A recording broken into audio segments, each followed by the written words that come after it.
Okay, good evening, everybody. Welcome once again to the Meat and Potato Show, conservative talk and awesome rock. As you know, I am your host, Christopher Mader. And we are filming here once again in the bunker deep behind liberal territory. And I'll tell you, we may be outmanned, we may be outgunned, but we are fully stocked and well supplied with your recommended allowance of truth and reality. And my guest tonight is Matt Virgiin. He's calling in on Skype. And Matt has been working, he's come to this country from Australia, and he's working diligently with families to try to expose the corruption and the abuse of child protective services in various states across the country. And he and I have spoken many times on the Meat and Potato Show. This is like his third or fourth appearance. He co-hosts the Parenting Revolution show. I've been on that show because they're so gracious to have me on there, and it's great to always talk to these guys. And so he'll be joining us in a few minutes to talk about some things that are going on with child protective services. So be sure your seat backs and tray tables are in the upright position. Helmets and safety glasses are required. And oh, the content of this show offends you? Here are some quarters. Call someone who cares, because we are a no apologies network. And folks, as is the tradition here on the Meat and Potato Show, it is the top of the hour, and it is time for the diatribe. And you can catch all of my diatribes on my blog site, thelexingtongreen.blogspot.com, thelexingtongreen.blogspot.com. And yes, the opinions expressed on the blog and in the diatribe are the opinions of the Meat Potatoes 2012 Conservative Media Network. As with all public bureaucracies, it pays in political terms to hire people and pay large salaries rather than to invest time. And since 1965, we have spent $5 trillion on welfare. Since 1970, the number of children living in poverty has increased by 40%. That's from the 1995 book Renew America by Newt Gingrich. As is a tradition here at Meat and Potatoes 2012, I always spend time, many weeks, reading, researching, asking questions, interviewing people before I put pen to paper and produce the blog piece and produce the diatribe. And it's interesting how I must back up facts, cite references, documentation, everything in order to make my writing seem credible.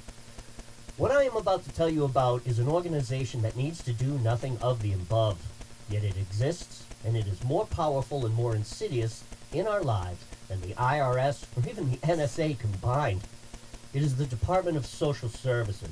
The Department of Social Services, or the Department of Children and Families, Child Protective Agency, whatever your state calls them, because, you know, the liberals, they love to change the names to protect the guilty.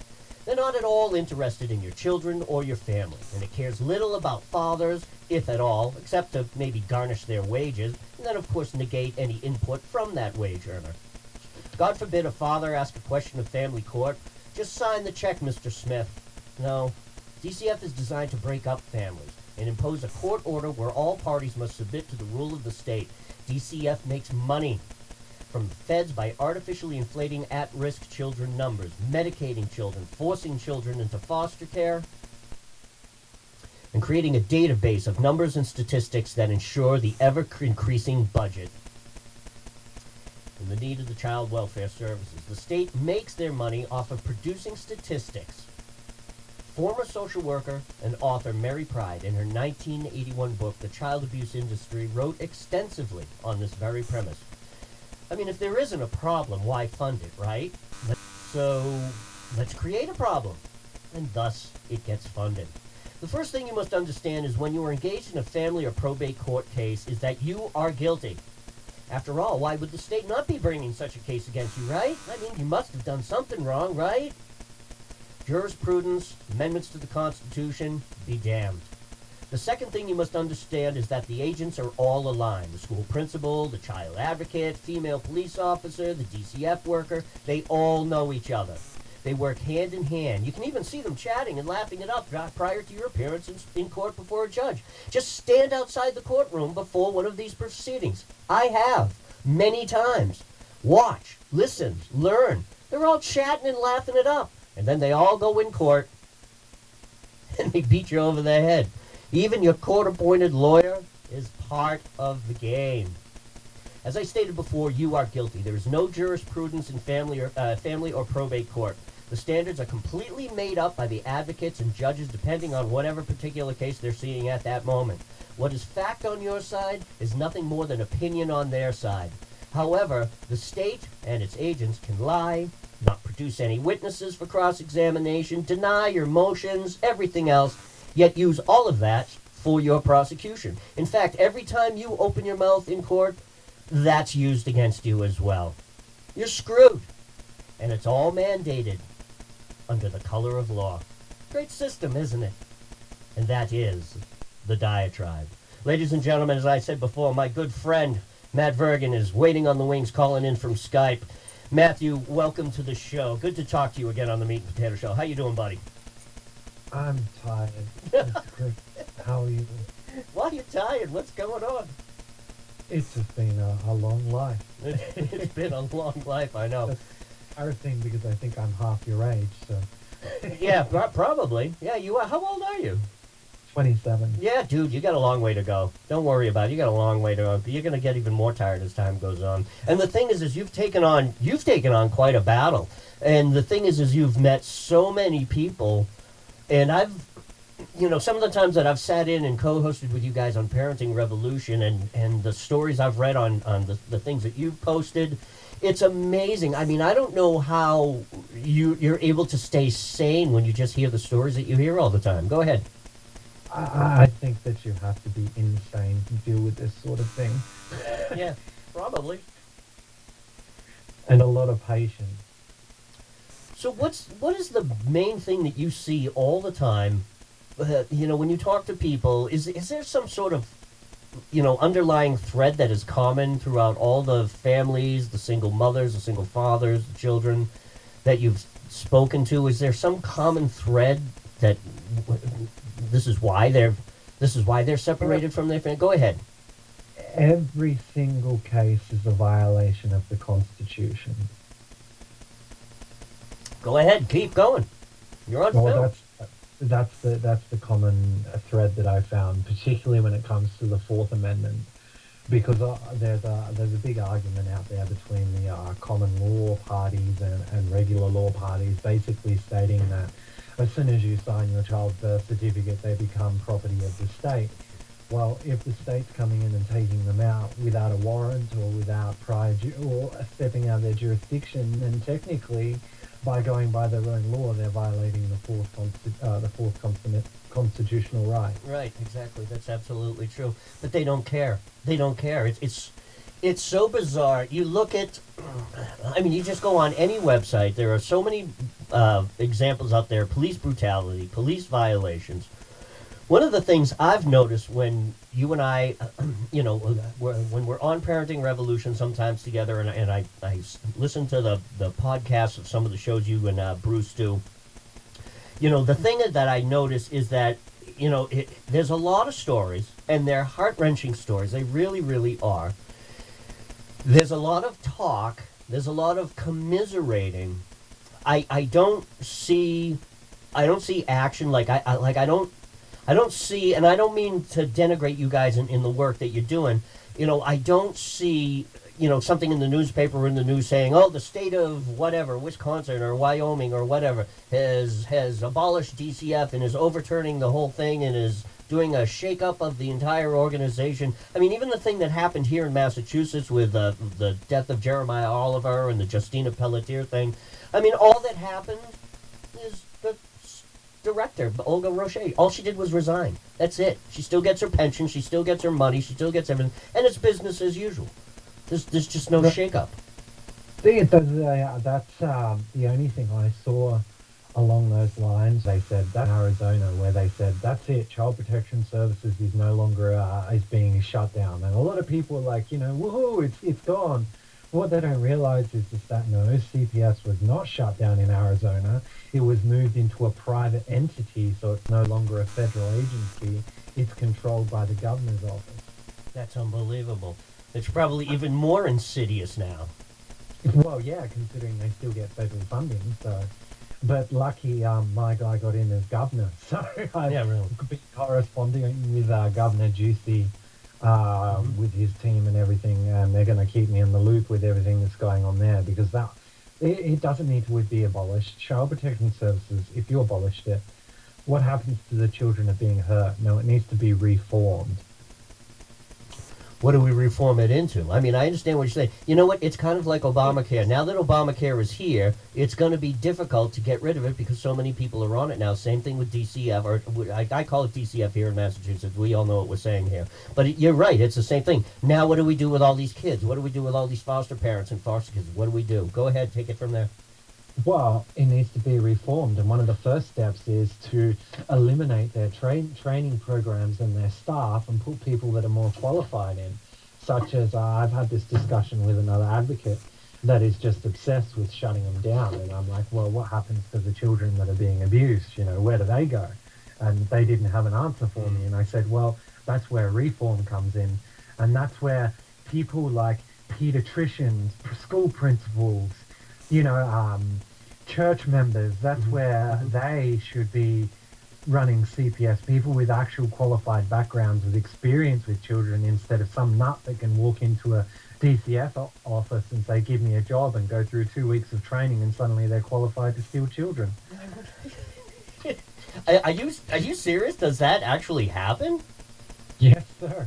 We've had advocates go into DTFS and say, okay, we want to work for you, but we don't have a degree in social services. And they've turned around and said, that's okay, we'll train you. Well, I mean, look at the CASA program. The CASA program and the Guardian ad litem program is a prime example of that. Yeah, you're going for that. Go ahead, keep going. The Guardian ad litem and the CASA program is basically someone who can walk into a courtroom and represent a child and their best interest. Do you know how long the CASA course is? How long? I got to hear this. 30 hours. Are you kidding me? 30 hours and you can determine what the best interest of a child is in a courtroom. Matt, this is my show. I say what I want. The two people that were involved in my case this year, and I don't care if I'm going to mention their name is Jim Steele and Corinne Hoy. They work for CASA here in the Worcester Family Court. The two of them are a couple of putzes, and they're a couple of liars. They are liars, they are forgerers, and now that you have just said that to me, it just adds more credibility to how I feel about these two, why I have absolutely no problem exposing their names publicly, because these people are frauds. And you just said 30 hours? 30 hours? Yes. Are you kidding me? The only requirements is that you have no criminal history. Well, that gets me out of that. I'll never be a CASA worker. I haven't robbed or raped or anything like that, but I've got a checkered past. I was not always on the right side of the law. And that's another thing too. Somebody who has, like me, who has the intelligence, who works and has done the writing and the researching I've done, even on this subject right here. I mean, because of that checkered past from long ago, I'm precluded from just being involved in so many organizations out there and trying to get involved with either certain jobs, even trying to advocate or trying to work for certain organizations because of my criminal background.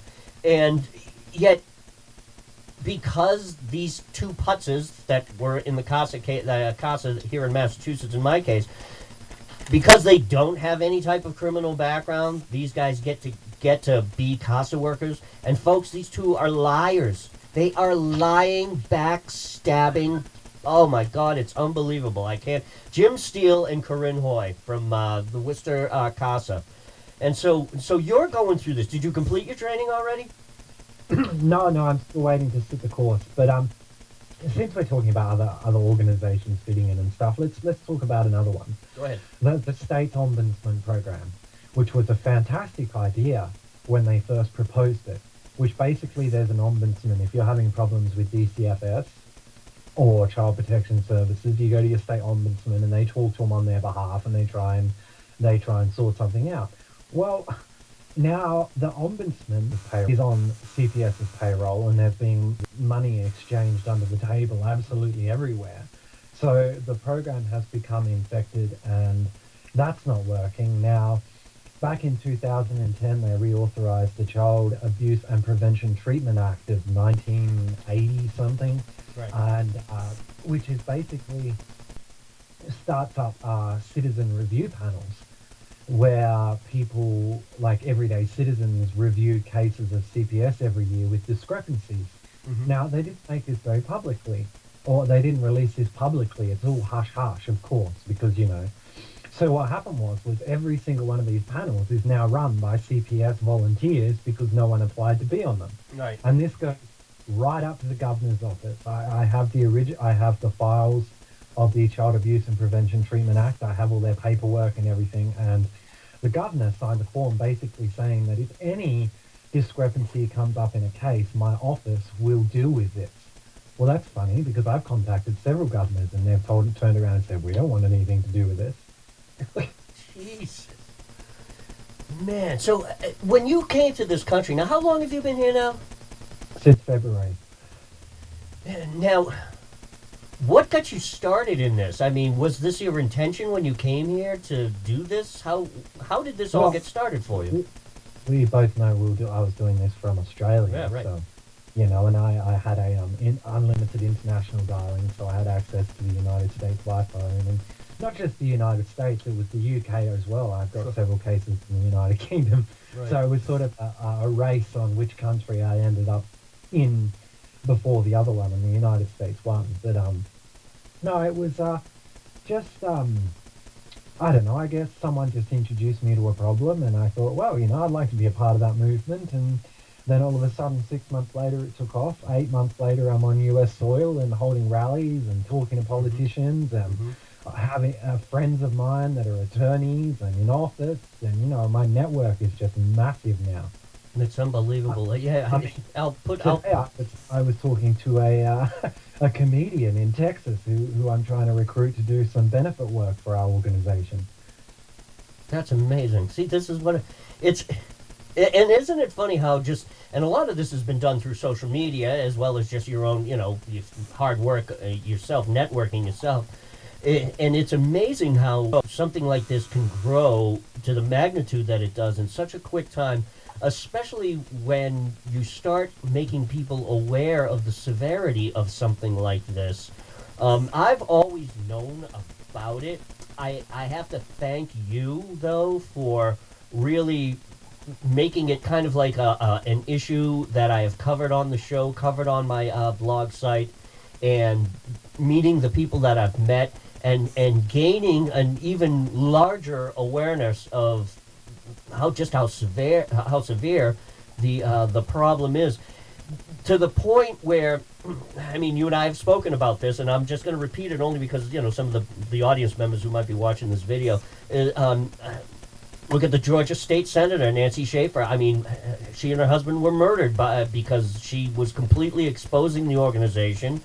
And I mean, these people are sinister criminal elements in some states, and Well, there's nobody stopping them. let's talk about a recent death. Go ahead. Back just after Christmas, 2 days after Christmas, down in Nevada, judge by the name of Judge Wallace was found dead in her bathroom of apparent drug overdose because she was opposing family court and CPS on the bench. And probably never ever did drugs before ever in her life, too. But for some strange reason, her body was all hopped up. And yeah, the Nancy Schaefer thing, she and her husband apparently committed suicide. They apparently shot each other twice in the head or something like that. It was really... One of the shots was in the stomach. Yeah, really. It's like... Yes, it's a murder-suicide. They shoot each other twice or something. It's weird. I want to go out as fast as I can, so I'm going to shoot myself in the second most painful place to get shot. Jesus Christ. Unbelievable.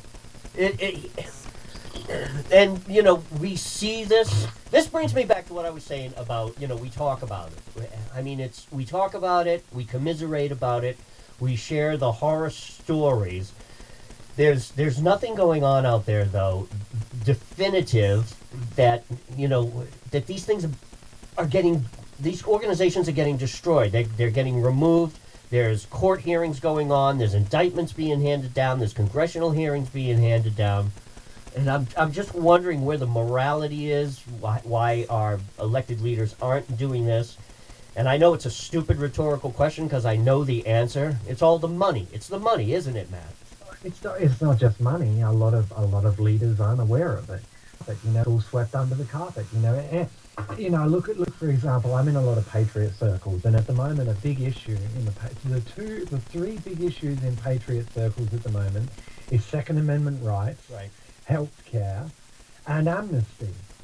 Right, and we're not going to get started on those three because we'll Right. be here all night. Sure. But with those three subjects, that's what people are pushing at the moment. No one's standing up and saying, "Hey, what about the family? What about the Fourth Amendment? What about the Fifth Amendment? What about the right to raise our own family?" Not many people are standing up about it.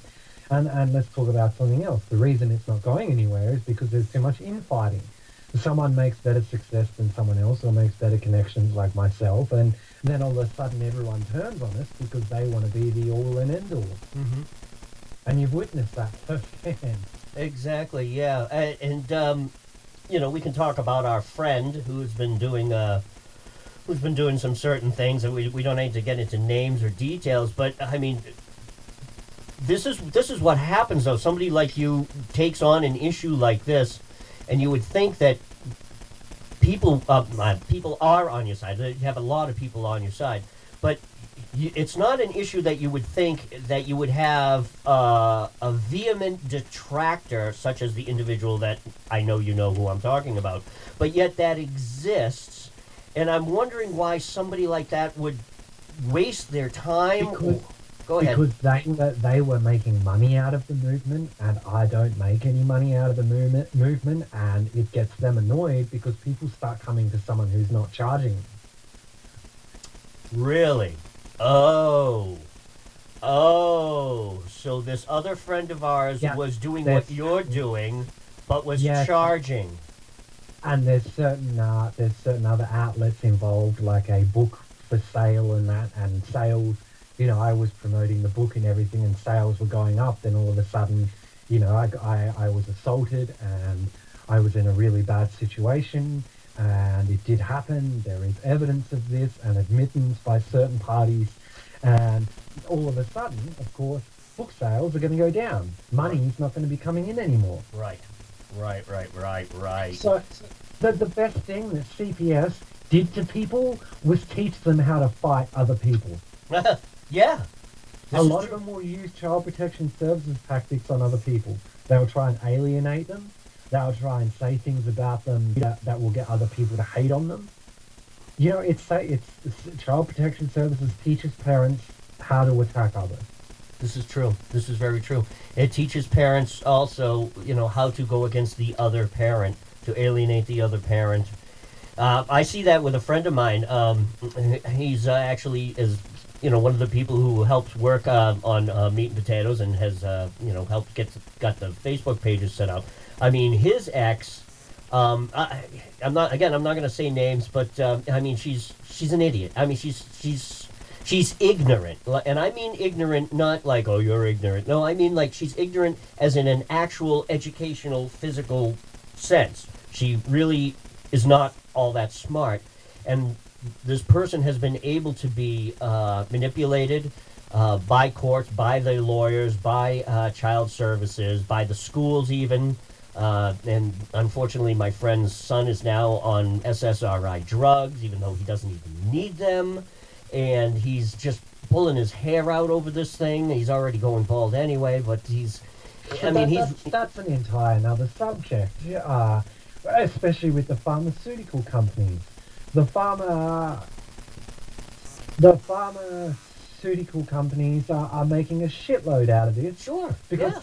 CPS is stepping in and saying, "Oh, this is a damaged child. They need therapy. They need Ritalin because they have ADD and they're traumatized." And so now we've got the pharmaceuticals moving in saying, "Woohoo! We've got a multi-billion-dollar industry here. We're going to drug the children." Exactly. And a prime example of this is one of my victories. Thank goodness. A family down in Texas took their son, one of their children, who they homeschool as well, down to the doctors to get him checked out because of a scratch and an infection on his eye. And the doctor said, he's due for his immunization. And they said, "We're not going to immunize him. We know what's in there." And they turned around and they called DCFS on them, as it's called down in Texas. And the next thing you know, they're threatening to remove all 6 of their children because of child abuse. because the pharmaceutical company wasn't going to make money off that child. The doctor wasn't going to get paid for that child. Right. Well, lucky I stepped in, I advised the family, we wrote some letters, we made some connections, and they went into court and the whole thing was thrown out, thank goodness. Mm-hmm. That's unbelievable. And you would think, we had a doctor a long time ago when my daughter was younger, and she was kind of hot to trot with the DCF thing. I mean, I had to cancel one of her checkups. I forget why. I forget what was going on. Either I had to work or I started a job. Something was going on, but I had to cancel it. And I was fully intending to, redo it. And that was the reason for the phone call. It's like, can we reschedule this? I mean, she got completely upset. And in the meantime, from the day that I called to cancel the appointment, and then we rescheduled an appointment for my daughter some weeks later. She filed a report with DCF saying that I called and canceled the appointment, and that the child is being neglected, not abused, but being neglected. And I get a phone call from DCF, and I was like, "What are you talking about?" "Well, you're not bringing your child in to see the doctor?" I was like, "We have an appointment in 2 weeks. What are you talking about?" "Well, the doctor filed a report and said that you canceled the appointment." I said, "Yeah, I canceled the appointment because I had something else." And what's blew my mind is you gotta explain this to people. It's like, first of all, bitch, it's none of your fucking business. Shut the fuck up and get the hell away from me is what I really want to say to these people. But you can't. You can't say that because that gets recorded, and then it's like, "Well, Mr. Mader was very combative, Your Honor, and we were just trying to do our job, and he used foul language to me," and and the judge is like, see, a prudent judge, a real judge, somebody who actually reads and understands the Constitution, would look at the DCF work and say, "Yeah, if you ever called my house and did that, I'd tell you the same goddamn thing. Why don't you get out of my freaking courtroom?" But they don't. They just, again, it's the money. They got to process you through the system. The violations of, the Constitution go on. And here's the other thing, too, is these people are government workers, especially even the judges. They take an oath, to protect and defend the Constitution of the United States. And then they go and violate the Constitution of the United States. I'm sorry I had to rant there for a minute. No, that's okay. So let's talk about, like you said, you're in the system. Let's talk about CPS, multi-generation theft. Okay, in Australia it's called the lost generation. It's basically the native Aboriginal children of Australia that were taken by CPS and the government. But let's talk about over here in America. Next year, fortunately, through some good contacts of mine, I've been approved a small budget to do a documentary on the theft of Native American children. Good for you. Fantastic. And that's a classic example that over time, like you think the Native Americans have been persecuted enough, with Thanksgiving and everything, and then your government, your people celebrate it. But, it's just, you've taken their land, you've given them bits back, and you're still trying to take that, and now, a couple of 100 years later, you're just walking on their reservations anyway, just taking their children. 30,000 Native American children get taken every year, averagely. Unbelievable. And what happens to these kids? Where are they? What's going on? They put them in non-Native American homes, destroying their heritage. Yes. I thought that was over with. I thought that maybe we had become enlightened and that we had moved beyond that. But apparently that is not the case. So what's the means to the end? I mean, what is the purpose behind this? Again, is it the almighty dollar? Is that what it is? It's 100% the almighty dollar, because every single Native American that gets taken off the reservation is automatically classified as disabled, which means that they get the $6,000 bonus for terminating parental rights. That is beyond belief. That is beyond belief. What started the lost generation in Australia, though? I mean, how did that? Was that a racial thing? Was it a racist thing? What was that? It was a racial thing. It was basically the taking of Aboriginal children from their families and placing them in white homes. For the purpose of what? Civilizing them or something? Probably the purpose of money. Money. Yeah. Yeah. Someone's laughing in the background there. Yeah, sorry about that. Yeah, it's friends in the other room. That's okay. That's more than okay. Yeah, again, money. And of course, I'm sure there was some altruistic language attached to the original idea. Oh, we're trying to make a better life for them. Oh, we're trying to, give them an education. We're trying to do this. We're trying to do that. You're just doing it for money. You're just doing it. You're just doing it because you can and you're powerful and you have the money and you're getting the money, and that's really it. I one of the other pieces that I wrote in my blog site, another multi-part piece, was a thing that I call the personification of evil. And when you can cloak it in altruism, you can drape it in good intentions and well-meaningness, but the underlying reality of it all is, as you and I both agree, is that it's money. And therefore, it becomes a type of evil that exists out there, that you're not doing it for good intentions or good reasons. You're doing it for the money. And then you get to a certain point where the evil just takes over. You just do it because now you can, and you want to do it. At some point in time, to social workers, one of the things that I've noticed about the social workers, and you've told many stories on your show, and you've written about it, and I've seen all your stuff, is that there are some social workers out there, hang on, Matt, there are some social workers out there that are just mean, and they're cruel, and they know that they are, and they know that they're destroying the family, they know that they're lying, they know that they can get away with lying, and they go and do it purposely. This is what I mean about the personification of evil. Go ahead. Well, let's not call them social workers, because they're not social workers, because most social workers have to go sit in university or college and study for many years, whereas DCFS is like just whatever they want to train them at. Yeah, like you said, it's just a 2-week training course. That's Like interesting. something. I ought to, you're going to do a documentary next year. That's great. I can't wait to hear about that. I can't wait to see it. And, I've often wondered about, taking on a different persona, taking on a different identity, and I wonder if I could go undercover, like take on a different identity, quite literally hire, I don't know, somebody, whoever forges IDs or whatever, to take on a completely different identification, go and apply and go in and work behind the scenes and go in and work for some of these people just to get a up close view of what goes on. Maybe somehow secretly videotape it, secretly audio tape it, something like that, and just see what actually goes on behind closed doors. I'm sure I would be disgusted, is what I would be. I think, yeah, you'd be disgusted, because a lot of people have done that. There's all sorts of expose videos on social workers and that people have done, and the stuff they get away with is ridiculous. Mm-hmm. Yeah, like I said, they can go right into court and they can lie. They can perjure themselves. There isn't even, when you get up and do that, you know how you're supposed to, in a criminal court, you're supposed to put your hand on the Bible, raise your hand, I solemnly swear to. They don't even do that. They just start the court proceeding. They just start. And that's it. Because they're classified as an expert witness.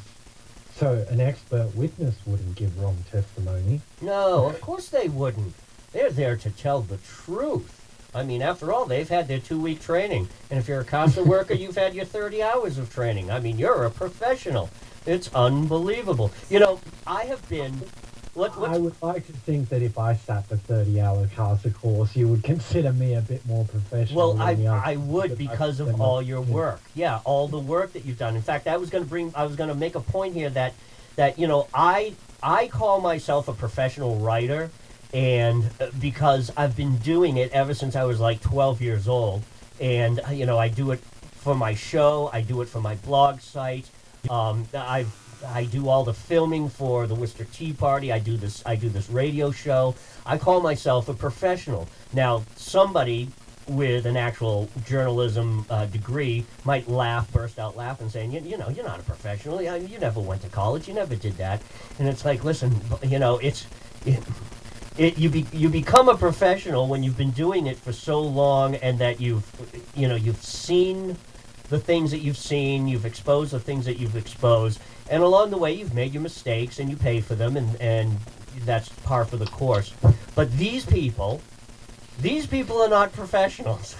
These people, in fact, I'd like to know, like, what did some of these people do beforehand? It's like, what was your profession beforehand? Oh, I worked at Walmart. It's like, and then I became a social worker. It's like, Jesus Christ. Well, I think most of them were probably babysitting and stuff like that. I was the local family babysitter, and I realized that there was a lot of money in looking after other people's children, so I thought I'd take you to the next level.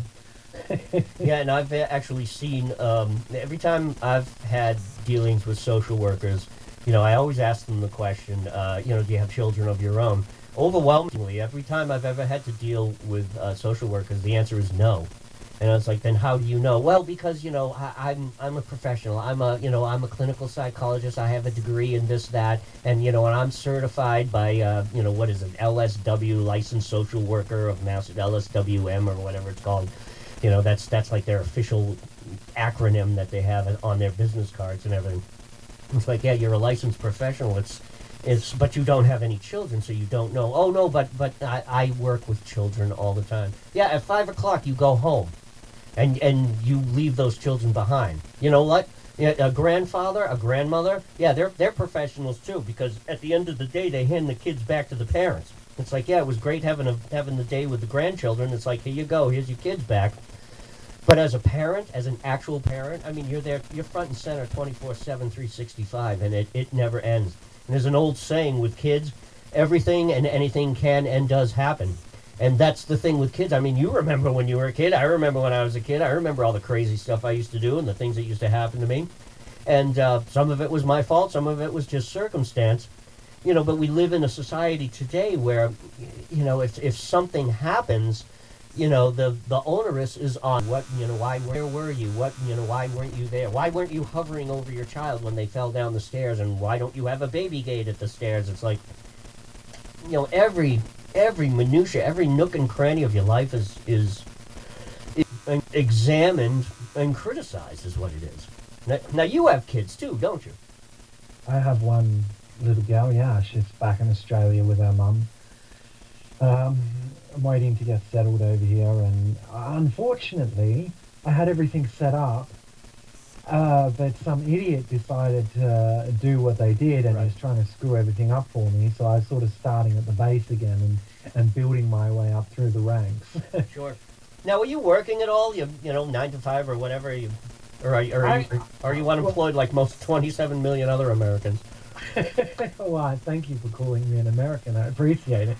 But no, I do not work 9 to 5. I do this strictly on a volunteer basis. Right. I don't have time to do anything else. Right. And occasionally someone will put minutes on my phone and help me out here and there. But I'll be honest, Chris, I don't have an income. I don't get 1 cent from what I do. Right. It's just pure hard work that you do there, and it's absolutely incredible that you do this. I'm glad to know you. I have, Well, I had a GoFundMe thing set up, but I ended up shutting it down because people were, like the person we were talking about, getting a hold of it and spreading it around and calling it a fake and a scam and all this other stuff. So I don't want to deal with this crap. Yeah. Well, hey, try something else.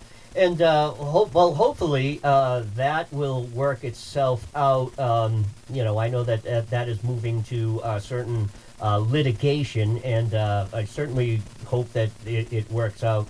And I've unfortunately been touched by that. I haven't been affected by it the way you and Bruce has been affected by it, but it has touched me as well. And on my end, I actually find it humorous. I mean, you sent me some of the photographs that were done on that, and I actually put them on the Meat and Potatoes page, and I got a bunch of hysterical laughter from it. I was using it as a fundraiser. If you have a wanted poster that has a picture of me on it, I'll very gladly print it out, sign it, and send it to you for $1. Sure, exactly, right, really. That is really incredible. But that somebody would waste their time that it's flabbergasting is really what it is. So so obviously your daughter's over there, and you're trying to get settled here. Um, do you speak with her? How is you don't have to Of get course it? I do. Yeah, Skype right. is amazing. Facebook. Sure, great, Yeah, no, I have constant contact with her and her mum. Her and her mum are no longer together. sure. Haven't been for over a year. You know, complicated situation there. Mm-hmm. But I love my kid, and yeah, we will be together again soon. I'm hoping that next year this documentary takes me off into a sort of like a new direction, like it did with Dinesh with his documentary America. And as a matter of fact, he speaks about Native Americans in that documentary as well, and about what they've done to them on the That reservations. is, yeah, I've got to get actually, now that it's out in, it's out for rental and stuff, I'm going to go to Redbox and grab a copy of it and sit down and watch that. It's, and if we can divert a little bit and talk about that for a second, it still has something to do with Child Protective Services. You know, this penchant that people have, but here not only around the world, but here in America, which always surprises me, to destroy anything American, destroy Americanism, destroy American exceptionalism. And I don't mean that to be denigrating to Australians. I believe in Australian exceptionalism. I mean, we are who we are intrinsically because of our culture, because of where we are geographically in the world, and who we are as individuals, and this sense of freedom and individuality that is handed to us by God and God alone. And there are just forces out there that are hell bent on destroying all of that. And part of it is, I believe, is part of the social services system, because it wants to break up the family. It wants to destroy the nuclear family, and it denigrates fathers. It lessens the importance of fathers. And then here we are, well, let's see, the divorce craze started around the 60s, moved through the 70s, 80s. I mean, now basically 50% of all marriages fail. We've got, what is it, 40% of, there was just a statistic, 40% of all children born now in the United States are born out of wedlock. And, this is with the destruction of our country and the destruction of everything that is American. I mean, there was a time when it was, there's an old saying, apple pie and Chevrolet, God, King, and family, and that's now it's for America. Now it's kind of loosey-goosey, whatever, whatever makes you feel good at the moment, and, oh, don't worry about that. There's a government program to help you through that, and it's the destruction of America and everything that is American. Would you agree? Definitely. But this problem, like I said, isn't just presented in the United States. It's presented in pretty much any westernized country you can think of. And I know this might sound bad, but you don't see it in countries like Africa and that sort of thing, because most of the kids are carrying AK-47s. So good luck trying to take a kid with a exactly. a rifle. But no, it's just we chose. I personally chose the United States because this is the source. And some people disagree with me on that. It's different in every country and everything. But if that's the case, then, like for example, last year in October, Australia paid the United States $40 million, I think it was, to send here best social workers from here over there to train theirs. All the legislation is all built off over here. Yeah, in Australia, you have they've taken all your guns away now in Australia, and of course, home robberies and burglaries and crime has skyrocketed. And now you've got the social workers over there. And there was a report. I had mentioned this in one of our interviews before, and you hadn't, and you weren't aware of this. You probably, I don't know if you are now, but in the UK there was in Scotland specifically, and the Scots are completely up in arms about it. That there's been a law that's passed that for every family and every new child born, that they will have a social worker assigned to that family. Why? I don't know. Just because, well, probably like we've been talking about, probably because the money's there. And I mean, you're right, this is more destruction of the family, the nuclear family, the individual's rights. and replacing it with a nanny state, a socialist state. It boggles my mind. It really, really does. I mean, Well, I mean, why do you need a social worker assigned to your family? Isn't that what a midwife is? exactly, exactly. Yeah, to You help know, with the birth. when we had my daughter, she went to we had midwife appointments even after the birth. The Sure. midwife came out and checked up to make sure everything was right and everything was going fine. And what do I need a CPS worker for? Exactly right. I remember when my daughter was born, and I told the story to you before. I'll just tell it again, because this is with the audience. That we had missed a prenatal appointment. I remember this. My van had broken down, and that was the only vehicle we had at the time. And my wife was pregnant with my daughter, and so, it's like, well, the car's getting fixed. We can't make the appointment. So, I called the doctor, and the doctor was like, hey, it's fine. Don't worry about it. It's like, I'm looking at your chart. It's like, everything was fine last time. It's like, how is everything? I was like, yeah, she's fine. It's like, yeah, okay. She's fine. It's fine. We're fine. It's like, come in next month. Don't worry. Same time, same everything. Don't worry about it. If there's any problems, come on in. Give us a call. It's like, okay, hey, thanks a lot. Hung up the phone anyway. A few months later, my daughter is born. Quite literally, the next day, there's a social worker walks in, introduces herself.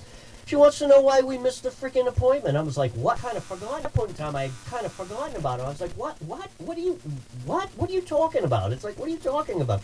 Well, you missed your, third trimester or second trimester appointment on such and such.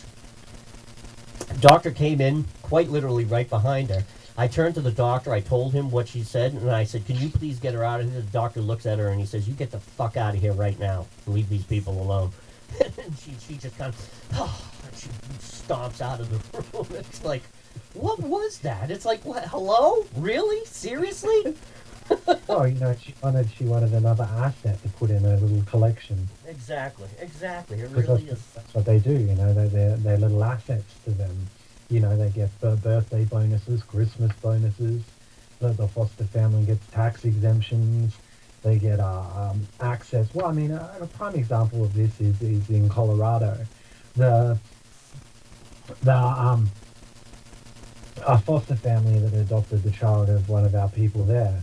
The social services spent $30,000 on sticking in an alarm system for that house because they felt threatened. That's unbelievable.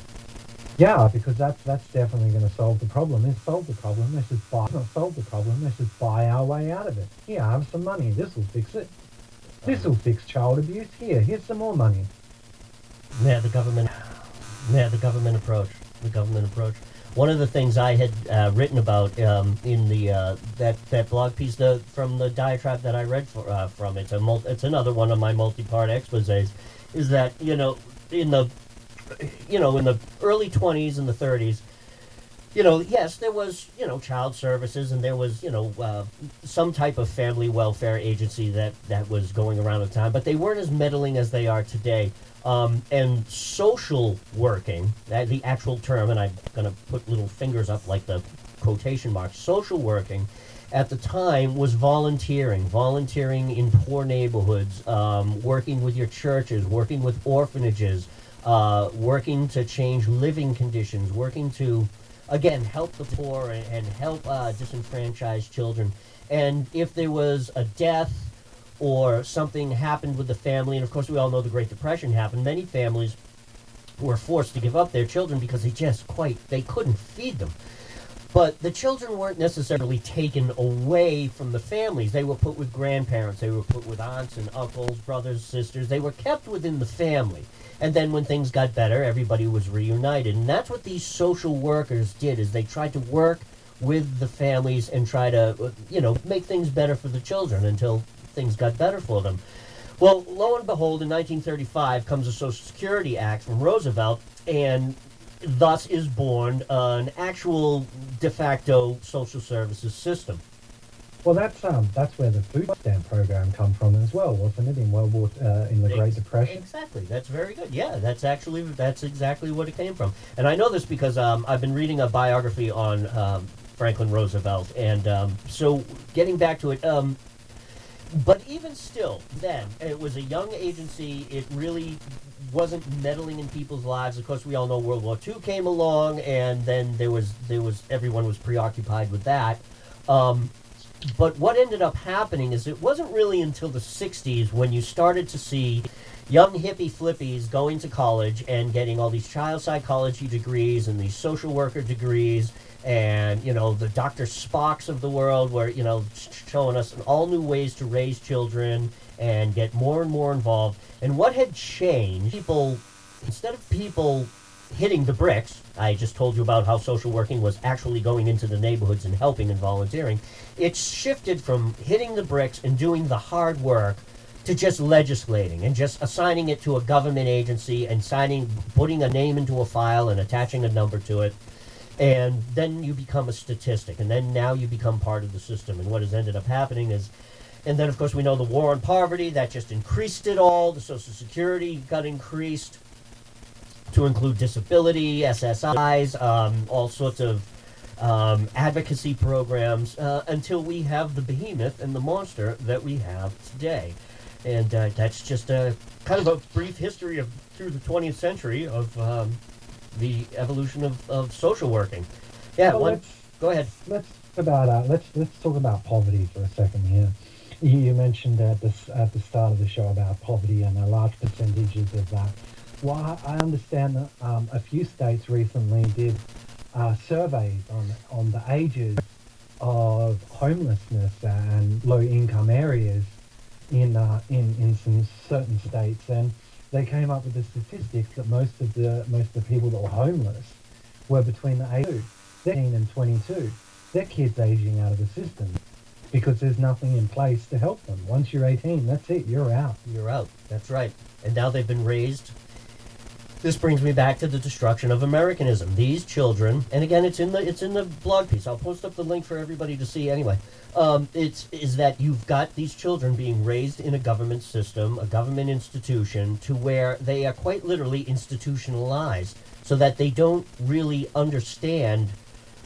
They don't understand their inalienability. They don't understand their rights. They don't understand their sovereignty. They are wards of the state. They have always been wards of the state.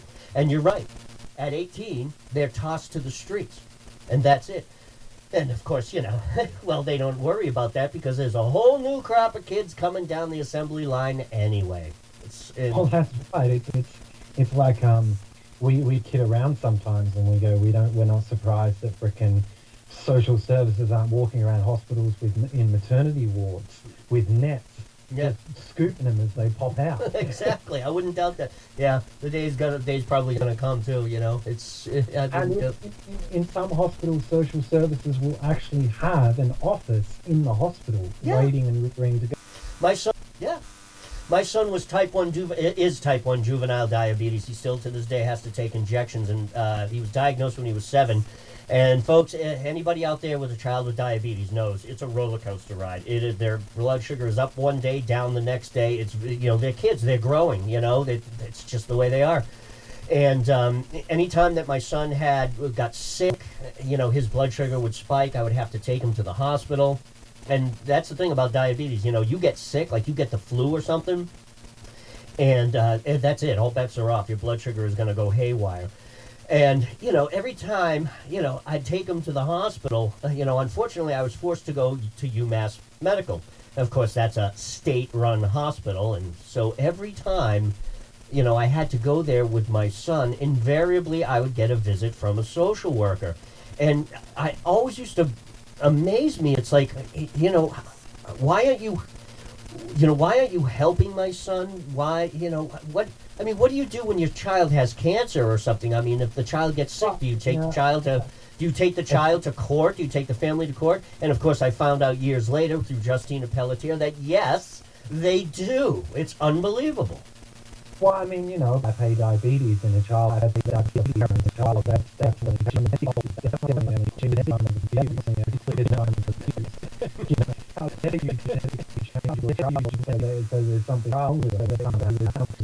Yeah,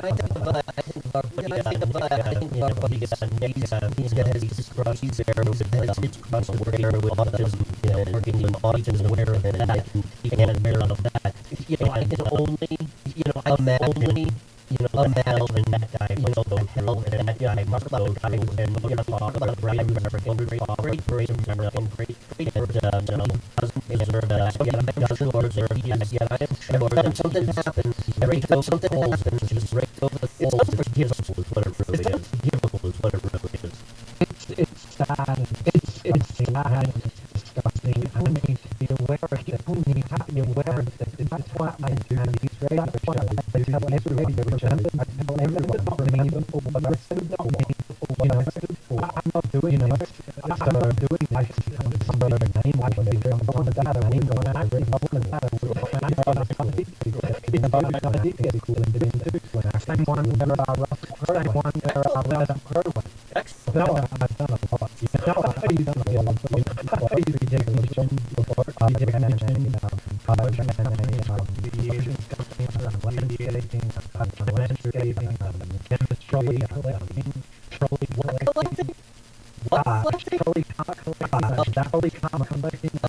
What do you mean, toy trolley cars? Or what do you mean, toy trolley cars or real trolley cars? Like buggies, oh,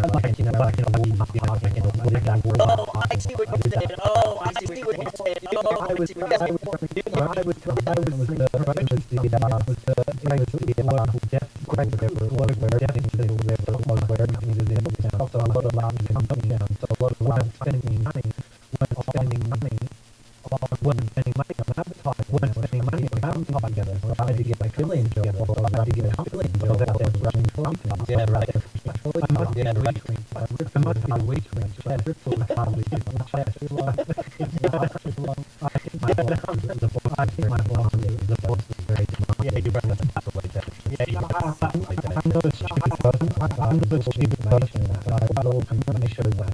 I want to show that. For me, it's not. For me, it's to make people aware of this is very true. Well, I'm kind of hoping Bruce calls in or the African here, and he kind of gives us a shout, and he gives us a shout, and we can be ready to hear from him to get him. He's probably busy doing it.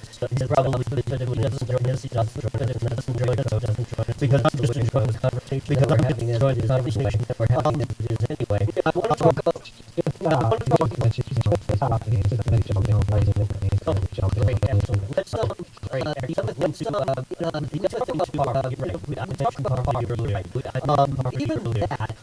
Even reason for social services and social services get involved.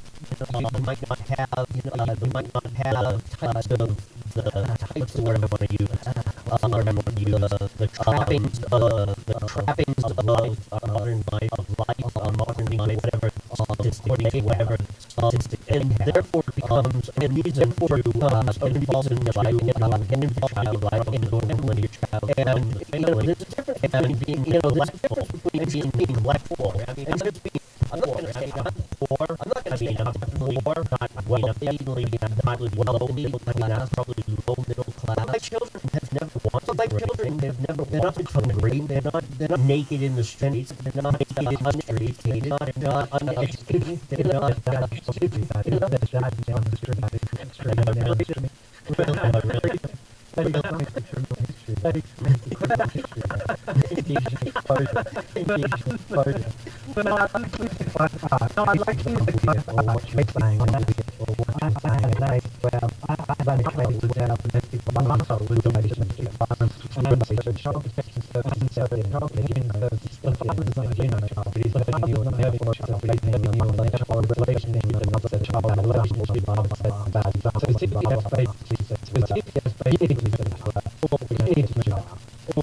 that's all right. So where am I going to go? Where am I going to go? Brings all the money home. I don't have a job. I don't have a job. I don't have the money. Access to CPS network. Well, yes, that's okay. Well, they've got these special facilities. They've got these special facilities. Why don't you come and live in one of our facilities? Why don't you come and live in one of our facilities? We'll make sure everything's fine and make sure everything's fine. So she said, all right. So she said, all right. So they pulled her out of the relationship, put her in one relationship, put her in one relationship, took her away the job, she was homeless. Jesus Christ. Unbelievable. They set you up. They knock you up. They really do. Knock you down. They set you up. They pick you up. They set you up. Hey, we're here to help. Hey, we're here to And it help. gets back to the ignorance, what I'm saying about my body there, what I'm saying about my body there. You know, people are ignorant, and again, I don't mean like stupid, and again, I don't mean like uninformed, they're unaware, uninformed, they're unaware, they prey on somebody at their worst moment, and they take advantage of the person, they take advantage of the situation, next thing you know, the family's broken up, and there's the child. And now there's the child. And now it's into another thing. These traffic children. There are some websites where children are actually their faces and everything. I mean, they're kind of like taking a child. Let's go ahead. I mean, this is actually legalized child trafficking that's going on now. And again, there's thousands and thousands of dollars that come with the adoption and the money is the amount of money that goes in, the amount of money that goes in. A little bit on that. I know you know a little bit more about that than I do. Sorry, you're gonna have to. I'm sorry, Skype. What's going on there? Skype. That's okay. That's okay. Child Protective Services. Some Child Protective actually have websites. States actually have websites and children and prospective adopted parents literally literally they want to on the site and again it's just gobs and gobs of money. That's money whole thing. And I know that you know a little bit more about that. I know that you know a little bit more about that than I do. Okay, let's get into that. Florida. Let's get into, for example, in Florida, they have what is a disabled child, which basically they jump on and it's on mainstream media. It's on mainstream media. Disabled on mainstream media. And saying who would like to adopt this child this week? Now, also on top of that, with the state of Florida, you can go onto their website. You can go onto the private website for some shows the children like their catalog. You can their catalog. You can age, you can disability, You there? and you can pick up 10 children. Oh my God. And you or does the doctor pay? Or does the doctor say somebody's got to pay? Obviously there's somebody paying. Somewhere You're paying for that. You're paying for the private agency. That's unbelievable. I mean, it is child trafficking. That's exactly what it is. That's exactly what it is. That's unbelievable. And this is all legal. I mean, if we went to a third world country and we went to a third world child traffic, I mean, child traffic, serious children, these guys get away with it. Because, it's all about the children now. Because, it's all about families and children and their families and, it takes a village. It takes a village. It doesn't. It takes a village. Doesn't it? It's sad and disgusting. It's not going to stop in a hurry. It's more people stand up. It's more people what's right. Well, this has been an incredible conversation. I hope Bruce is joining us. What I'm going to do is I'm going to do tape now, and we're going to get into part two of it. Bruce calls us in a few minutes. Bruce calls us, and we can finish up the conversation now, and we'll be back with part two of the Meat Potato Show here on the Meat and Potatoes 22 Conservative Media Network. And my guest is Matt Virgiin, and hopefully Matt Virgiin, and hopefully the President's Revolution. Until then, signing off now. We'll be back. Hang on, Matt. We'll be back.